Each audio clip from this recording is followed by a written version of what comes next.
امن کے دائی، یہ دین کے سپاہی، یہ امن کے ضامن، یہ امن کے راہی، یہ دین کے دائی۔ مزید بیان سننے کے لیے سبسکرائب کریں راہ ہدایت بیان۔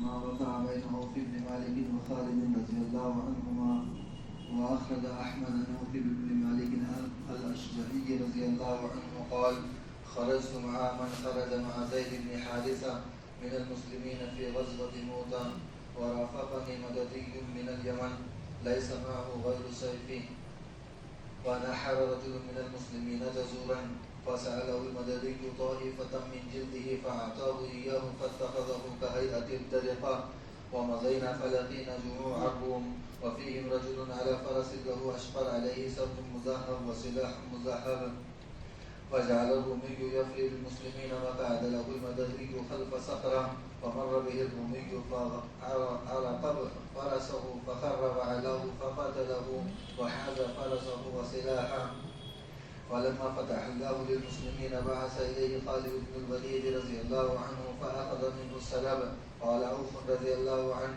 فأتيته فقلت يا خالد أما علمت أن رسول الله صلى الله عليه وسلم قضى بالسلب للقاتل قال بلى ولكني استكثرت فقلت لتردن إليه أو لأعرفنكها عند رسول الله صلى الله عليه وسلم فأبى أن يرد عليه قال عوف فاجتمعنا عند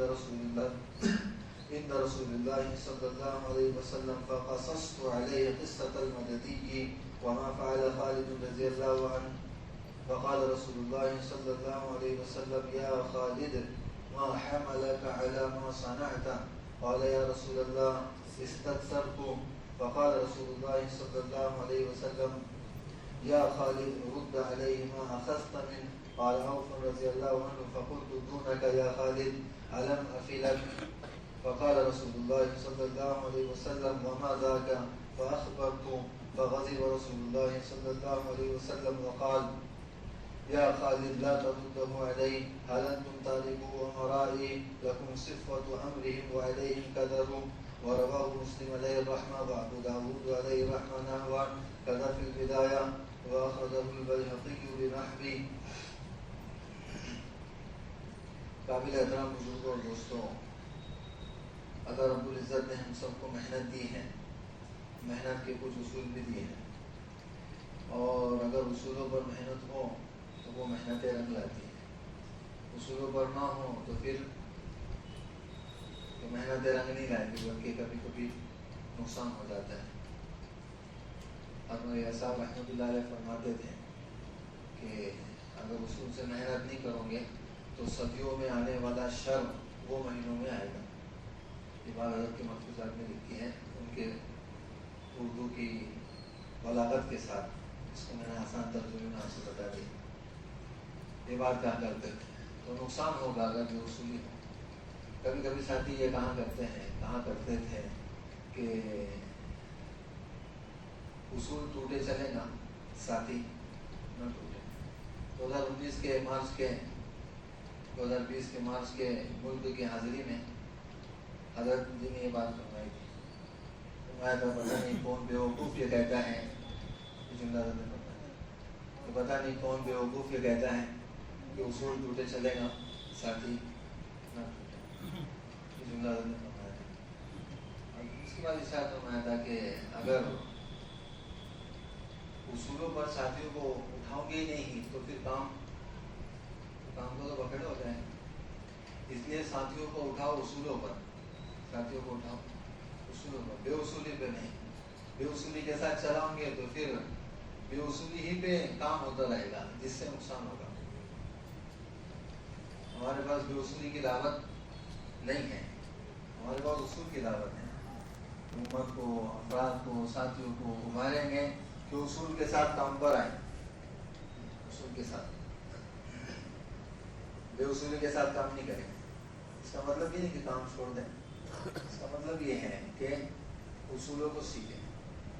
اسی لیے حضرت کو فرماتے تھے مولانا صاحب رحمۃ اللہ علیہ کہ نظام الدین آیا کرو، نظام الدین آیا کرو، اور یہاں رہنے کی نیت سے نہیں آیا کرو بلکہ یہاں کے تقاضوں کو اوڑھنے کی نیت سے آیا کرو۔ یہ بھی اصول ہے. نظام الدین جائیں گے وہاں تقاضوں کے اوڑھنے کی نیت سے. حضرت مولانا صاحب رحمۃ اللہ علیہ کے ملفوظات میں ایک بات یہ بھی لکھی ہے کہ بڑوں کی صحبت میں جاؤ تو جتنی ضرورت ہے اتنا ہی ان کے پاس رکو. جب کام کی شکلیں وہ بیان کر رہے ہوں، کچھ نصیحتیں کر رہے ہوں، اس وقت تو رکیں گے، اور اس کے علاوہ کے وقت میں ان کے پاس مت ٹھہرو. اس لیے کہ بشریت سے بزرگان دین بھی خالی نہیں ہے، اور بشری تقاضے سے اگر وہ کوئی کام ایسا کر گزرے جو آپ کی نگاہ میں اولیاء کی شان کے مناسب نہیں ہے، تو آپ اپنے ذمہ داروں سے کیا ہو جاؤ گے؟ برسم ہو جاؤ گے. یہ بہت مضر چیز ہوتی ہے کہ آدمی اپنے بڑوں سے کیا ہو جائے؟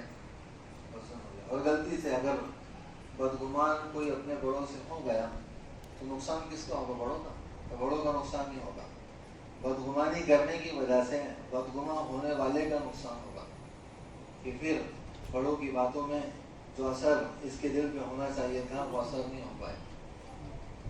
عبداللہ بن مسعود رضی اللہ عنہ وہ نماز پڑھنے سے اپنے آپ کو بچاتے تھے، پڑھنے کی نماز. حالانکہ بہت زیادہ علم والوں میں، صحابہ میں سے بہت زیادہ علم والوں میں سے ایک شخصیت حضرت عبداللہ بن مسعود رضی اللہ عنہ ہے. حتیٰ کہ ہمارا جو مسلک ہے وہ مسلک بھی حضرت عبداللہ بن مسعود رضی اللہ عنہ کے مرحوم منت ہے. آپ کے ذریعے سے آیا ہے. آپ کے شاگردوں میں ابراہیم نخعی، ان کے شاگردوں میں حماد، اور کبھی براہ راست ابراہیم نخعی اور حماد کے شاگردوں میں حضرت امام اعظم ابو حنیفہ رحمۃ اللہ علیہ. سبیل اسلام کی زندگی مسائل کی لائن سے عبداللہ بن مسعود رضی اللہ عنہ کے ذریعے سے ہم کو ملی ہے. نماز پڑھانے سے احتراز کرتے تھے، بچتے تھے. کسی نے پوچھا تو وجہ اس کی بتائی کہ میری پنڈلیاں باریک ہے.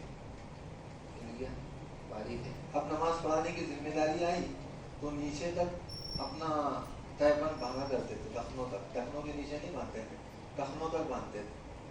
کسی نے ان سے کہا کہ نصف سانس تک باندھنا چاہیے، آدھی پنڈلی تک، آپ اتنی نیچے تک کیوں باندھتے ہیں؟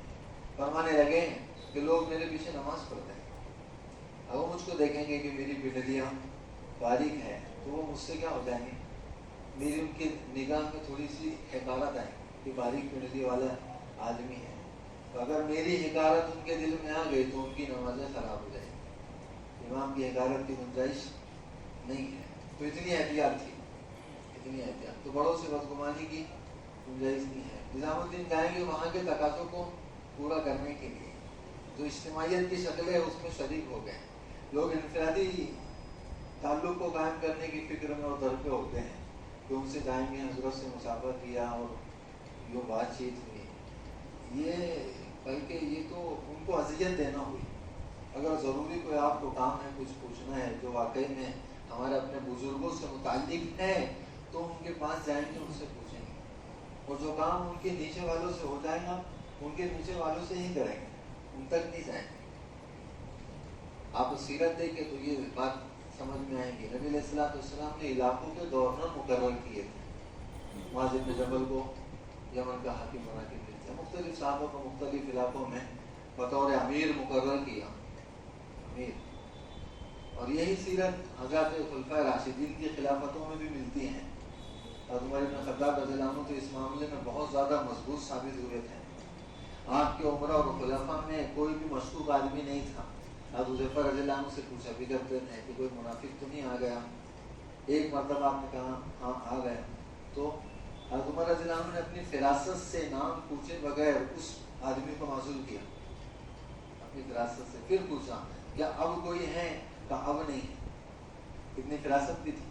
تو عمرہ مقرر کرنے کے مقاصد یہ ہوتے تھے کہ وہاں کا مجمع وہ اپنے عمرہ سے متعلق رہے، ان سے جڑا رہے. جو کام ان کے بس کا ہے انہیں سے حل کروا لیں.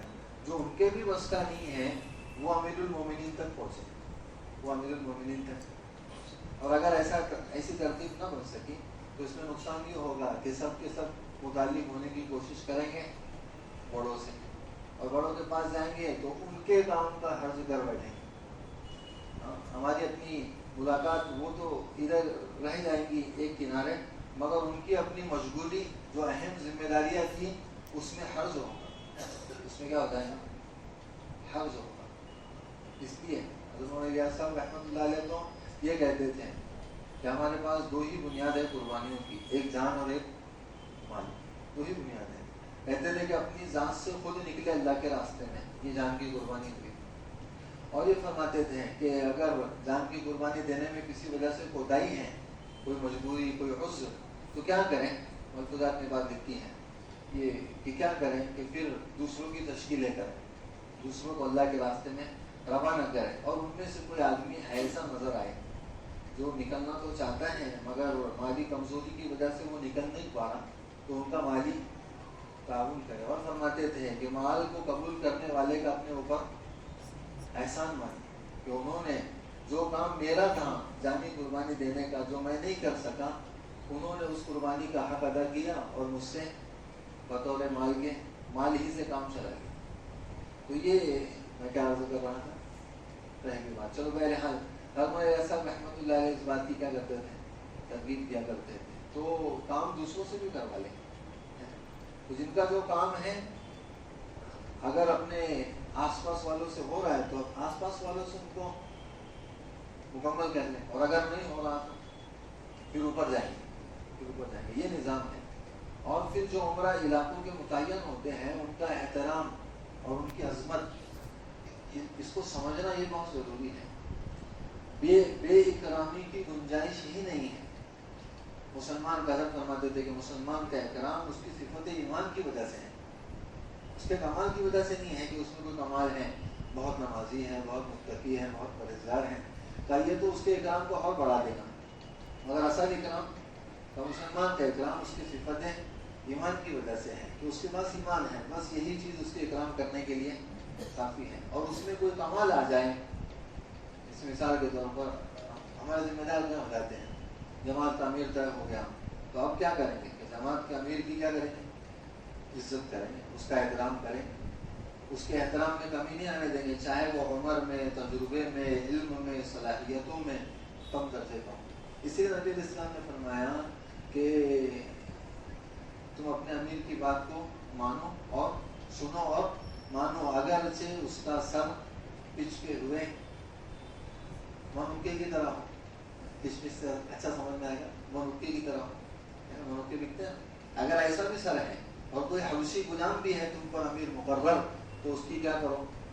عمرو بن عاص رضی اللہ عنہ میں کو ایک جماعت کا امیر بنا کے اللہ کے نبی نے بھیجا، اس میں صدیق اکبر رضی اللہ عنہ بھی تھے اور عمر فاروق رضی اللہ عنہ بھی تھے، دونوں ساتھ میں تھے، اور جماعت کا امیر کون تھا؟ عمرو بن عاص رضی اللہ عنہ۔ وہ جا رہے تھے سفر میں، ایک جگہ قیام کیا، عمرو بن عاص رضی اللہ عنہ نے اعلان کر دیا کہ کوئی آگ نہیں جلائے گا، اب اس حکم کی کیا مصلحت تھی وہ جانتے ہیں۔ اور عمر بن خطاب رضی اللہ عنہ غصہ ہو گیا، وہ صدیق سے کہنے لگے کہ میں ضرور امیر صاحب سے جا کر بات کروں گا کہ یہ تم نے کیا اصول بیان کر دیا۔ صدیق اکبر رضی اللہ عنہ نے فرمایا کہ عمر رک جا، اس کو اللہ کے نبی نے ہم پر امیر مقرر کیا ہے۔ ایک دوسری بات فرمائی کہ وہ امیر مقرر کرنے کی وجہ یہ نہیں تھی کہ وہ جنگ کے معاملے میں ہم سے زیادہ واقف ہے، بس کر دیا نا، بات ختم۔ حضرت عمر رضی اللہ عنہ خاموش ہو گئے، نہیں گئے۔ تو یہ بہت زیادہ اہتمام کی چیز ہے کہ ہم اپنے ذمہ داروں کی، اپنے بڑوں کی قدر کریں، ان کی بات کو مانیں، احترام کریں۔ اسی لیے یہ بات تو حضرت نے نام ہی لکھا ہے، عجیب بات ہے، احترام الخلفاء والامراء وطاعت عوامرهم، خلفاء اور عمراء کی بات کو ماننا اور ان کی احترام کرنا اور ان کی بات کو ماننا، ان کے حکم کی اطاعت کرنا۔ قرآن میں ایک جگہ ارشاد اللہ کا اطیعوا اللہ واطیعوا الرسول واولی الامر منکم، مانو اللہ کی اور اس کے رسول کی اور اہل حکومت کی، جو تم پر حاکم ہے اس کی بات کو مانو۔ عبداللہ بن عباس رضی اللہ عنہ نے یہ بات آیت کو پیش کیا اور فرمایا کہ اولی الامر سے مراد جماعتوں کے امیر ہیں، جماعتوں کے امیر، اپنی جماعتوں کا بھی کوئی امیر ہے نا، تو اس کی بات کو بھی کیا کریں گے، مانیں گے۔ اور اگر کسی معاملے میں فَإِن تَنَازَعْتُمْ فِي شَيْءٍ فَرُدُّوهُ إِلَى اللَّهِ وَالرَّسُولِ، اگر کسی معاملے میں نزاع ہو جائے تو فیصلہ کس سے کروائیں گے؟ اللہ اور اس کے رسول۔ بس یہ اصول ہے، یہ اصول ہے، اس پہ کیا کریں گے؟ احترام کریں گے۔ اور ابن مالک اشجعی رضی اللہ عنہ خود اپنا واقعہ بیان کرتے ہیں، کہتے ہیں کہ میں حضرت زید بن حارثہ رضی اللہ عنہ اور ان کے ساتھیوں کے ساتھ مسلمانوں کی ایک جماعت میں غزوہ موتا پہ نکلا. غزوہ موتا کا واقعہ ہے. میرے ساتھ ایک یمن کا مددی تھا، علاقے مدد کا رہنے والا، یمن کا یمنی آدمی. وہ میرے ساتھ ہم لوگ کے ساتھ آیا مدد کرنے کے لیے. اس کے ساتھ صرف اس کی تلوار تھی اور کوئی اور چیز نہیں تھی. مسلمانوں میں سے ایک آدمی نے ایک اونٹ ذبح کیا. تو اس آدمی نے، اس یمنی آدمی نے اس اونٹ کے چمڑے کا ایک ٹکڑا مانگا. ایک ٹکڑا مجھے دے دو. اس مسلمان آدمی نے اس کو دے دیا وہ ٹکڑا. بات تو سمجھ میں آتی ہے کہ یہ جو تھا یمنی، یہ کوئی مسلمان نہیں تھا. یہ کوئی مسلمان نہیں تھا. مسلمان آدمی نے اس کو وہ ٹکڑا دے دیا. تو اس نے اس ٹکڑے کو ایسا بنایا جیسے بطور اس کے ڈھال کے استعمال کرتے ہیں نا، ایسا بنا دیا. اس کی شکل کچھ بطور ڈھال اس کو استعمال کرنے کے لیے ایک شکل دے دی. حضرت عوف بن مالک اشجعی کہتے ہیں کہ ہم نکلے اور روم کے لشکر سے ہمارا مقابلہ ہوا. تو اس میں ایک آدمی تھا، ایک آدمی جو بہت زیادہ طاقتور تھا اور اس کے ہتھیار بھی سونے کے پانی سے مزین کیے گئے تھے اور اس کی گھوڑے کی زین بھی سونے کے پانی سے مزین تھی. تو وہ رومی آدمی وہ مسلمانوں پر بڑا بڑھ چڑھ کر حملہ کر رہا تھا اور قتل کر رہا تھا. تو یہ یمنی جو ہماری مدد کے لیے آیا تھا ایک چٹان کے پیچھے چھپ گیا. جب وہ رومی آدمی اس چٹان کے پاس سے گزرا تو اس یمنی نے اس کے گھوڑے کے پیر پر وار کیا جس سے وہ گرا. اور پھر اس یمنی نے فوراً اس کے اوپر حملہ کیا اس رومی پر اور اس کو قتل کر دیا. تو یہ اصول تو نبی علیہ السلام نے بیان کیا تھا کہ مقتول بولے تو جو کافر ہے اور قتل کیا گیا تو مقتول کا سارا سامان قاتل کو ملے گا. مقتول کا سارا سامان قاتل کو ملے گا. یہ اصول ہر ایک کو پتا تھا. اور یہ کس سے طے تھا؟ یہ نبی علیہ السلام سے طے تھا کہ مقتول کا سارا ساز و سامان، اس کا گھوڑا، اس کے بدن میں اگر کوئی زیورات ہیں تو وہ سب کچھ، اس کے ہتھیار قاتل کو ملیں گے. تو اس آدمی نے لے لیا وہ سارا سامان. اور جب مسلمانوں کو فتح ہوئی تو خالد بن ولید رضی اللہ عنہ نے، آخر میں خالد بن ولید بنے تھے نا لشکر کے ذمہ دار امیر، انہوں نے اس کا سارا سامان لے لیا. سارا سامان لے لیا. عوف نے کہا، میں نے حضرت خالد سے کہا، ہے خالد کیا تم یہ نہیں جانتے کہ رسول اللہ صلی اللہ علیہ وسلم نے یہ فیصلہ کیا ہے کہ مقتول کا سارا سامان قاتل کو ملے گا؟ حضرت خالد بن ولید نے فرمایا کہ ہاں کیوں نہیں، مجھے پتا ہے، لیکن یہ سامان بہت زیادہ بہت قیمتی ہے، اس لیے قاتل کو دینا مناسب نہیں لگتا. اب یہ فیصلہ کس کا ہے؟ کون سے امیر کا ہے؟ یہ جماعت کے امیر کا ہے. اور اللہ کے نبی کا فیصلہ کیا تھا؟ جو ہے سب کچھ کس کو ملے؟ قاتل کو ملے. عوف بن مالک کہتے ہیں کہ تم ضرور اس کو اس کا سامان لوٹا دو، ورنہ اللہ کے نبی کے پاس جا کر تمہیں بتاؤں گا، پھر میں تمہاری حرکت کا تم کو سزا دلواؤں گا.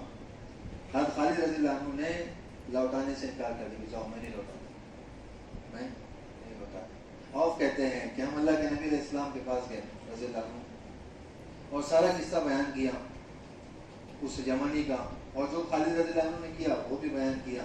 تو رسول اللہ صلی اللہ علیہ وسلم نے حضرت خالد سے پوچھا، گیا خالد یہ تم نے کیا کیا، ایسا کیوں کیا تم نے، جب تجھے پتا ہے کہ جو سامان مقتول کا ہے وہ قاتل کو ملے گا تو تم نے کیوں لے لیا؟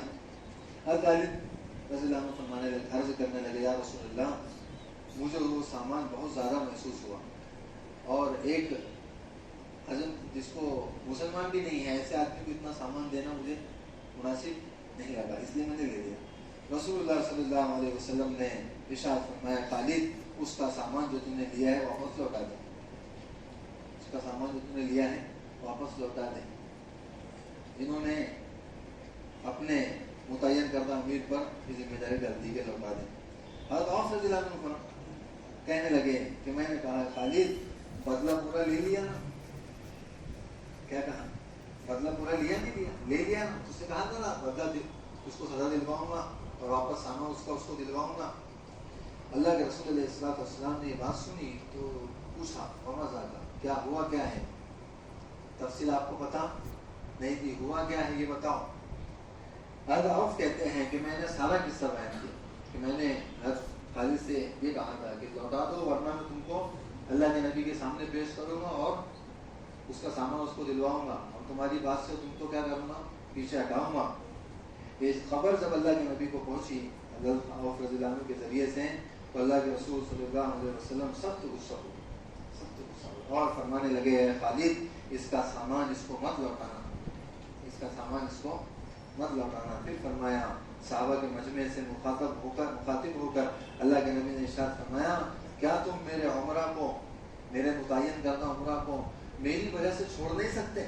ان کے پیچھے پڑ رہے ہو، چھوڑ نہیں سکتے۔ پھر فرمایا ایک اصول ہے، یہ اصول بہت سارے بزرگان دین بیان کرتے ہیں، لَكُمْ صِفْوَةُ أَمْرِهِمْ، اگر وہ کوئی اچھا کام کریں تو اس میں تمہارے لیے بھی نفع ہے، اس میں تمہارے لیے بھی نفع ہے۔ وَعَلَيْهِمْ قَدَرُ، اگر کوئی غلط کام کرے تو اس کا بھگتان وہ بھگتیں گے۔ یہ اصول یاد رکھیں، اگر غلطی ہو جائے ذمہ داروں سے تو اس کا بھگتان کون بھگتے گا؟